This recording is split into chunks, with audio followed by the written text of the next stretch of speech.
Não confie demais nos amigos, aprenda a usar os inimigos. Julgamento cautela com os amigos. Eles o trairão mais rapidamente, pois são com mais facilidade levados à inveja. Eles também se tornam mimados e tirânicos. Mas contrate um ex-inimigo e ele lhe será mais fiel do que um amigo, porque tem mais a provar. De fato, você tem mais o que temer por parte dos amigos do que dos inimigos. Se você não tem inimigos, descubra um jeito de tê-los. A lei transgredida. Em meados do século IX, um jovem chamado Miguel III assumiu o trono do Império Bizantino. Sua mãe, a imperatriz Teodora, fora banida para um convento, e seu amante, Teoctisto, assassinado.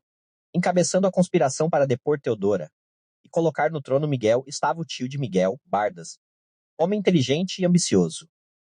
Miguel era agora um jovem e inexperiente soberano, rodeado de conspiradores, assassinos e devassos. Neste momento de perigo, ele precisava de alguém em quem pudesse confiar para seu conselheiro. E pensou em Basílio, seu melhor amigo. Basílio não tinha nenhuma experiência em governo e política de fato. Ele era o chefe dos estábulos reais. Mas tinha provado seu amor e gratidão diversas vezes. Para um bom inimigo, escolha um amigo. Ele sabe onde atacar. Diane de Poitiers, de 1499 a 1566, amante de Henrique Thiệu, da França. Os dois haviam se conhecido fazia poucos anos, quando Miguel estava visitando os estábulos na hora em que um cavalo selvagem se soltou. Basílio, jovem cavalariço de uma família de camponeses da Macedônia, salvou a vida de Miguel. A força e a coragem do rapaz impressionaram Miguel, que imediatamente elevou Basílio da sua função obscura de treinador de cavalos para a de chefe dos estábulos. Ele cobriu o amigo de presentes e favores, e os dois se tornaram inseparáveis. Basílio foi mandado para a melhor escola de Bizâncio, e o rude camponês se transformou num cortesão culto e sofisticado.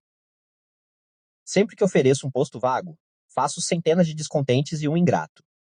Louis Cell, 1638-1715.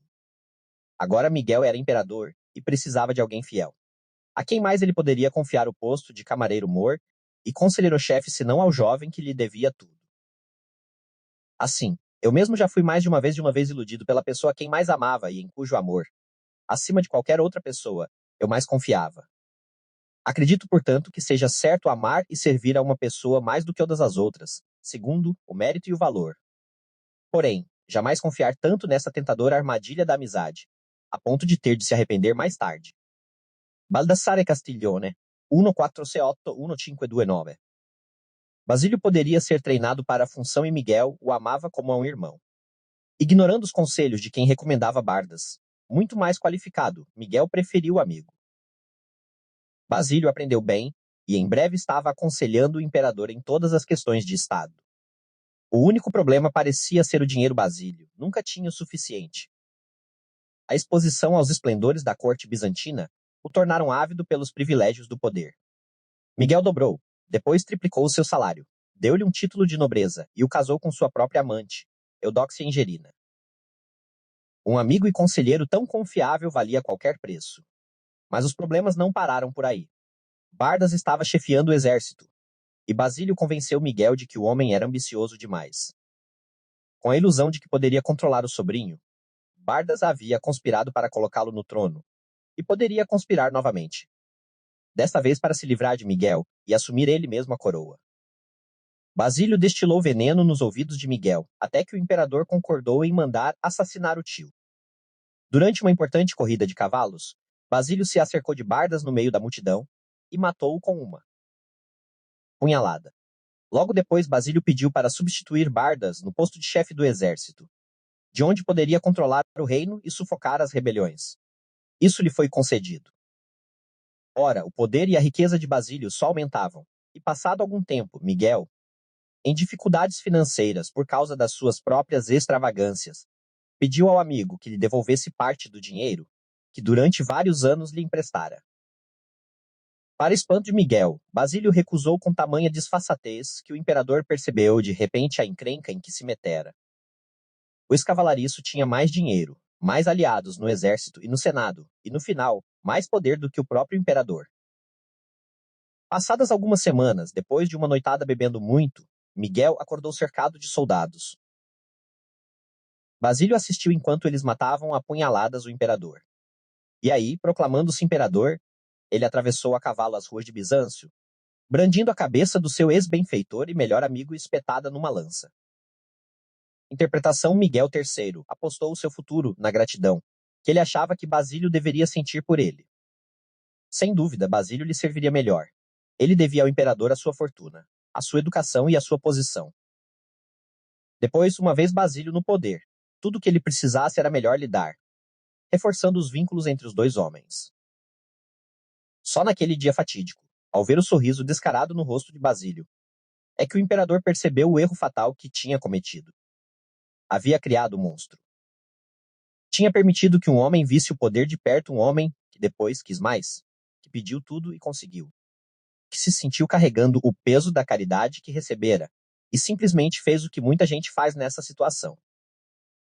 Esqueceu os favores que recebeu e imaginou ter conquistado sucesso por seus próprios méritos. No momento da revelação, Miguel ainda poderia ter salvado a sua vida. Mas a amizade e o amor cegam os homens, e eles não enxergam o que é do seu próprio interesse. Ninguém acredita que um amigo possa trair. E Miguel continuou não acreditando até o dia em que a sua cabeça foi parar na ponta de uma lança. Senhor, proteja-me dos meus amigos, que dos meus inimigos cuido eu. Voltaire, 1694 a 1778. A lei observada, durante vários séculos após a queda da dinastia Han, a história da China seguiu o mesmo modelo de violência e golpes sangrentos, um após o outro. O exército conspirava para matar um imperador fraco. Depois o substituía no trono do dragão por um general forte. O general iniciava uma nova dinastia e se coroava imperador. Para garantir a própria sobrevivência, ele matava os generais, seus companheiros. Alguns anos depois, entretanto, o modelo voltava a funcionar.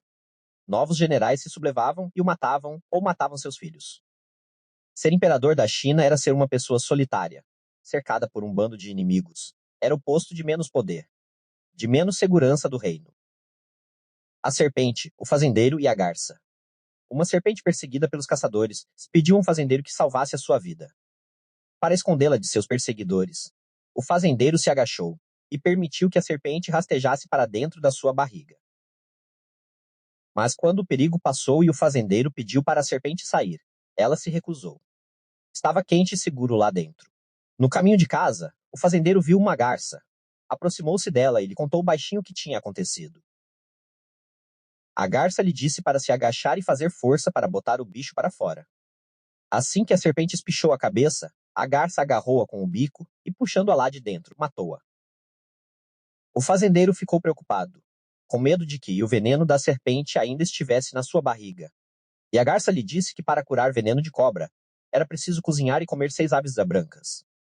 Você é uma ave branca, disse o fazendeiro. Para começar serve. Agarrou-a. Garça colocou-a numa sacola e a levou para casa, onde a pendurou enquanto contava para a mulher o que tinha acontecido. Você me surpreende, disse a mulher. A ave é boa com você. O livra de uma coisa ruim dentro da sua barriga. Na verdade, salva a sua vida, e você a traz até aqui para matá-la. Imediatamente soltou a garça, que saiu voando. Mas no caminho lhe bicou os olhos. Moral: se você vir o rio subindo o morro, é sinal de que alguém está retribuindo uma gentileza. Conto folclórico africano. Em 959 DC, o general Chao Kuan-yin se tornou imperador Sung. Ele sabia das suas chances, da probabilidade de em 1 ano ou 2 ser assassinado. Como romper com esse modelo? Logo depois de se tornar imperador, Sung ordenou um banquete para comemorar a nova dinastia e convidou os comandantes mais poderosos do exército. Depois de beberem muito vinho, ele dispensou os guardas e todos os outros, exceto os generais, que agora temiam que ele os assassinasse a todos de um só golpe. Em vez disso, ele falou: passo o dia inteiro com medo, e me sinto infeliz tanto à mesa quanto na minha cama. Pois quem de vocês não sonha em subir ao trono? Não duvido da sua aliança, mas se por acaso seus subordinados, em busca de riqueza e posição, insistirem em colocar sobre seus ombros o manto amarelo, como vocês poderiam recusar? Bêbados e temendo por suas vidas, os generais proclamaram sua inocência e fidelidade. Mas Sung tinha outras ideias. A melhor maneira de viver é usufruir pacificamente de riquezas e homenagens. Se vocês estiverem dispostos a renunciar aos seus comandos, Estou pronto para lhes dar as melhores terras e as moradias mais belas, onde poderão ter o prazer da companhia de cantores e de moças. Os atônitos generais perceberam que, em vez de uma vida de lutas e ansiedades, Sung estava lhes oferecendo riqueza e segurança. No dia seguinte, todos os generais entregaram os seus pedidos de demissão e se retiraram para as terras que Sung lhes deu. De um só golpe, Sung transformou um bando de lobos, que se diziam amigos, mas provavelmente o teriam traído, num grupo de dóceis ovelhas, afastados de todo o poder. Nos anos seguintes, Sung continuou a campanha para garantir o seu governo. Em 971 DC, o rei Liu de Han do Sul finalmente se rendeu, depois de anos de rebelião. Para espanto de Liu, Sung lhe ofereceu um posto na corte imperial e o convidou a ir até o palácio para selarem com vinho a nova amizade. Segurando o copo que Sung lhe oferecia, o rei Liu hesitou, com medo de que estivesse envenenado. Os crimes de seus súditos certamente merecem a morte, gritou ele. Mas eu imploro a sua majestade que poupe a vida do seu súdito. Na verdade, não ouso beber este vinho. O imperador Sung Ryu pegou o copo de Liu e bebeu. Não estava envenenado. A partir daí, Liu se tornou seu amigo mais leal e confiável. Muita gente pensa que um príncipe sábio deveria, tendo oportunidade, incentivar astuciosamente uma inimizade, de forma que, ao eliminá-la, ele possa aumentar a sua grandeza. Os príncipes, especialmente os novos, encontraram mais fé e utilidade naqueles homens a quem, no início do seu poder, viam com suspeita do que naqueles em quem começaram confiando. Pandolfo Petrucci, príncipe de Siena, governou seu estado mais com aqueles de quem desconfiava do que com os outros. Nicolau Maquiavel, 1469–1527. Na época, a China se dividia em muitos reinos menores. Quando Xianxu, rei de um deles, foi derrotado, os ministros de Sung aconselharam o imperador a trancafiar este rebelde. Eles apresentaram documentos, provando que ele ainda conspirava para matar Sung. Quando Xianxu foi visitar o imperador, entretanto, em vez de prendê-lo, Sang o homenageou. Deu-lhe também um pacote, que disse para o ex-rei abrir no caminho de casa.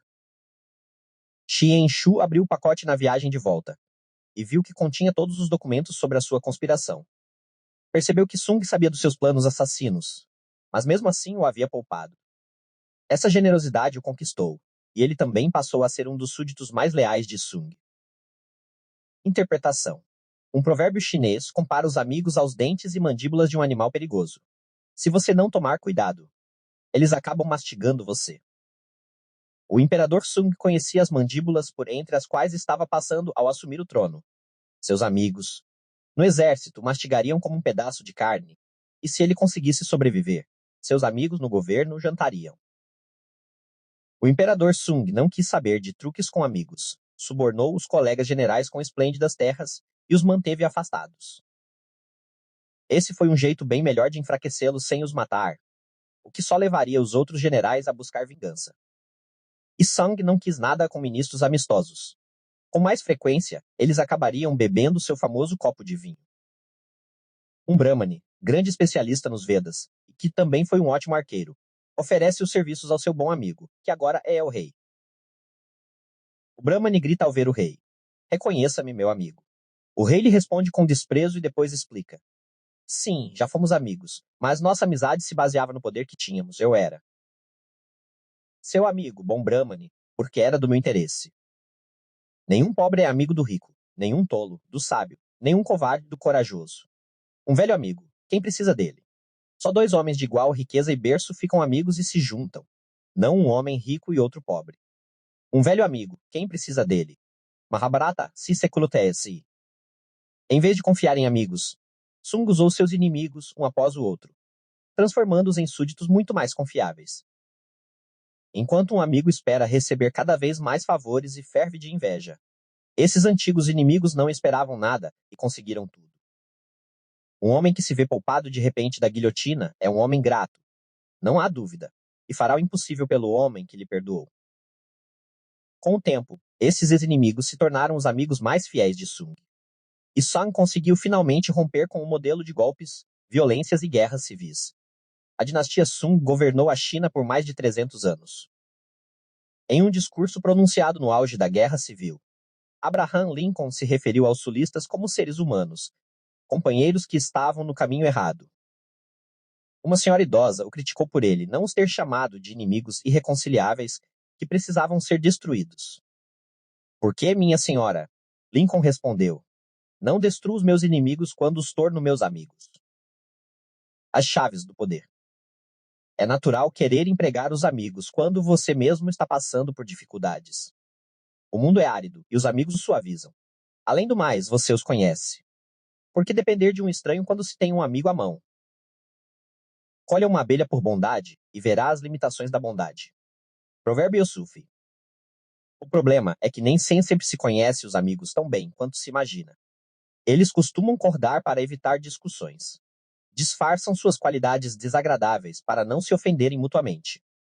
Acham graça demais nas piadas uns dos outros. Visto que a honestidade raramente reforça a amizade, você talvez jamais saiba o que um amigo realmente sente. Eles dirão que gostam da sua poesia, adoram a sua música, invejam o seu bom gosto para se vestir. Talvez estejam sendo sinceros, com frequência não estão. Os homens apressam-se mais a retribuir um dano do que um benefício, porque a gratidão é um peso e a vingança um prazer. Tashito, C55-120 DC. Quando você decide contratar um amigo, aos poucos vai descobrindo as qualidades que ele, ou ela, estava escondendo. Curiosamente, é o seu ato de bondade que desequilibra tudo. As pessoas querem sentir que merecem a sorte que estão tendo. O recibo por um favor pode ser opressivo. Significa que você foi escolhido porque é um amigo, não necessariamente porque merece. Existe quase que um toque de condescendência no ato de contratar os amigos, que no íntimo os aflige. O dano vai surgindo lentamente. Um pouco mais de honestidade, lampejos de inveja e ressentimento aqui e ali. E antes que você perceba, a amizade se foi. Quanto mais favores e presentes você distribuir para reavivar a amizade, menos gratidão receberá em troca. A ingratidão tem uma longa e profunda história.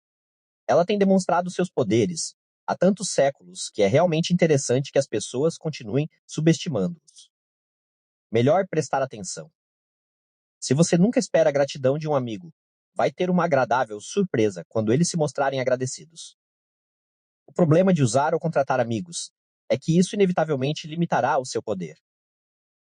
É raro o amigo ser a pessoa mais capaz de ajudar você. E afinal, capacidade e competência são muito mais importantes do que sentimentos de amizade. Lucrando com os inimigos. Aconteceu certa vez que o rei Hiero, falando com um dos seus inimigos, foi recriminado por ter mau hálito. O rei, então um tanto constrangido, assim que chegou em casa ralhou com a mulher. Como é que você nunca me falou sobre isso? A mulher, uma dama simples, casta e inofensiva, disse: Senhor, pensei que todos os homens tivessem o hálito com esse cheiro.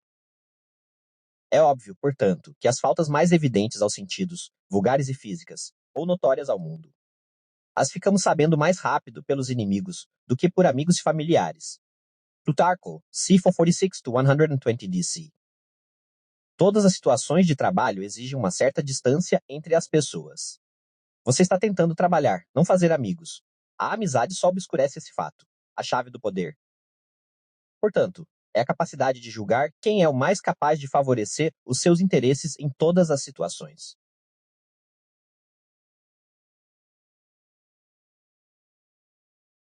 Portanto, é a capacidade de julgar quem é o mais capaz de favorecer os seus interesses em todas as situações. Guarde os amigos para a amizade, mas para o trabalho, prefira os capazes e competentes. Seus inimigos, por outro lado, são uma mina de ouro escondida que você deve aprender a explorar. Quando, em 1807, Talleyrand, o primeiro-ministro de Napoleão, concluiu que seu chefe estava levando a França à ruína e que chegara a hora de se voltar contra ele, compreendeu os perigos de conspirar contra o imperador. Ele precisava de um parceiro, um confederado, em que amigo ele poderia confiar num projeto como esse. Ele escolheu Joseph Fouché, chefe da polícia secreta, seu inimigo mais odiado, um homem que até havia tentado fazer com que ele fosse assassinado. Ele sabia que o ódio antigo entre os dois criaria uma oportunidade para uma reconciliação emocional. Ele sabia que Fouché não esperaria nada dele, e de fato se esforçaria para provar que era merecedor da escolha de Talleyrand. Uma pessoa que tem algo a provar moverá montanhas por você. Finalmente, Ele sabia que este relacionamento com Fauché se basearia no interesse pessoal mútuo e não estaria contaminado por sentimentos pessoais. A escolha se mostrou perfeita. Embora os conspiradores não tenham conseguido depor Napoleão, a união desses parceiros poderosos, mas improváveis, gerou muito interesse pela causa. Lentamente começou a se espalhar a oposição ao imperador. E a partir daí, Talleyrand e Fauché tiveram um proveitoso relacionamento de trabalho. Sempre que possível, faça as pazes com o inimigo e insista em colocá-lo a seu serviço. Como disse Lincoln, você destrói um inimigo quando faz dele um amigo. Em 1971, durante a Guerra do Vietnã, Henry Kissinger foi alvo de uma tentativa frustrada de sequestro. Uma conspiração envolvendo, entre outros, os famosos padres antibelicistas, os irmãos Berrigan, 4 outros padres católicos e 4 freiras. Em particular, sem informar ao serviço secreto ou ao departamento de Justiça, Kissinger combinou um encontro num sábado de manhã com 3 dos supostos sequestradores, explicando aos seus convidados que tiraria a maior parte dos soldados americanos do Vietnã em meados de 1970. E 2, ele os fascinou. Ganhou deles uns botões com os dizeres "Sequestre Kissinger", e um continuou seu amigo durante anos, visitando-o em diversas ocasiões. Esta não foi uma manobra isolada. A política de Kissinger era trabalhar com os que discordavam dele. Os colegas comentavam que ele parecia se dar melhor com seus inimigos do que com seus amigos. Sem inimigos à nossa volta, ficaríamos preguiçosos. Um inimigo nos calcanhares aguça nossa percepção, nos mantém concentrados e alertas. Às vezes, então, é melhor usar os inimigos como inimigos mesmo, em vez de transformá-los em amigos ou aliados. Mao Tse-tung via o conflito como um elemento-chave na sua abordagem ao poder. Em 1937, os japoneses invadiram a China, interrompendo a guerra civil entre os comunistas de Mao e seus inimigos, os nacionalistas. Temendo que os japoneses acabassem com eles, alguns líderes comunistas defendiam a ideia de deixar os nacionalistas lutando com os japoneses e usar esse tempo para se recuperar. Mao discordou. Os japoneses não poderiam derrotar e ocupar um país tão vasto quanto a China por muito tempo. Depois que eles saíssem, os comunistas estariam enferrujados se ficassem muitos anos fora de combate, e também despreparados para reabrir a luta contra os nacionalistas. Enfrentar um inimigo formidável, como os japoneses, de fato, seria o treinamento perfeito para o exército maltrapilho comunista. O plano de Mao foi adotado, e funcionou, quando os japoneses finalmente se retiraram. Os comunistas tinham ganhado experiência de combate que os ajudou a derrotar os nacionalistas. Anos depois, um visitante japonês tentou se desculpar com Mao porque seu país tinha invadido a China. Mao interrompeu. Contrário, não deveria eu lhe agradecer. Sem um adversário à altura, explicou ele, um homem ou grupo não pode se fortalecer. A estratégia de constantes conflitos adotada por Mao tem vários elementos-chave. Primeiro, certifique-se de que, no longo prazo, você vai sair vitorioso. Jamais entre em luta com quem você não tenha certeza de derrotar. Como Mao sabia era o que ia acontecer no final com os japoneses. Segundo, se você não tiver nenhum inimigo aparente, às vezes será preciso definir um alvo conveniente, até mesmo transformar um amigo em inimigo. Mao usou esta tática várias vezes na política. Terceiro, use esses inimigos para esclarecer melhor ao público as causas, até estruturando-a como uma luta entre o bem e o mal.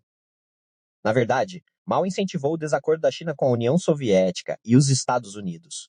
Sem inimigos definidos, ele acreditava, seu povo perderia a noção do que era o comunismo chinês. Um inimigo nitidamente definido é um argumento muito mais forte a seu favor do que todas as palavras que você conseguir usar. Jamais deixe que a presença de inimigos o perturbe ou aflija.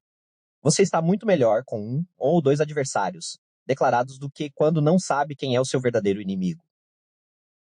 O homem de poder aceita o conflito, usando o inimigo para melhorar a sua reputação como um lutador seguro, em quem se pode confiar. Épocas incertas. Imagem, o perigo da ingratidão. Sabendo o que pode acontecer se você colocar o dedo na boca de um leão, é melhor não fazer isso. Com amigos, você não terá tanta cautela, e se os contratar, eles o comerão vivo com a sua ingratidão. Autoridade. Saiba tirar vantagem dos inimigos. Você precisa aprender que não é pela lâmina que se segura a espada, mas pelo punho, para poder se defender. O sábio lucra mais com seus inimigos do que o tolo com seus amigos. O inverso, embora em geral seja melhor não misturar trabalho com amizade, há momentos em que um amigo pode ser mais eficaz do que um inimigo. Um homem de poder, por exemplo, frequentemente precisa fazer um trabalho sujo, mas para salvar as aparências, é melhor deixar que outros façam isso por ele. Os amigos são os melhores, visto estarem dispostos a se arriscar pelo afeto que sentem por ele. Além disso, se os seus planos gorarem por algum motivo, o amigo é um bode expiatório muito conveniente. Esta queda do favorito era um truque usado com frequência por reis e soberanos. Eles deixavam que o seu melhor amigo na corte assumisse a responsabilidade por um erro, visto que o público não acreditaria que eles deliberadamente sacrificassem um amigo com esse propósito. É claro que, depois de fazer essa jogada, você perdeu seu amigo para sempre. É melhor, portanto, reservar o papel de bode expiatório para alguém chegado a você, mas não muito. Finalmente, o problema de trabalhar com amigos é que isso confunde os limites e as distâncias que o trabalho exige. Mas, se ambos os parceiros no arranjo compreendem os perigos envolvidos, um amigo pode ser muito eficaz. Você não deve jamais baixar a guarda nessa aventura. Entretanto, fique sempre atento a qualquer sinal de perturbação emocional, tal como inveja e ingratidão. Nada é estável no reino do poder. Mesmo os amigos mais chegados podem se transformar nos piores inimigos. AI 3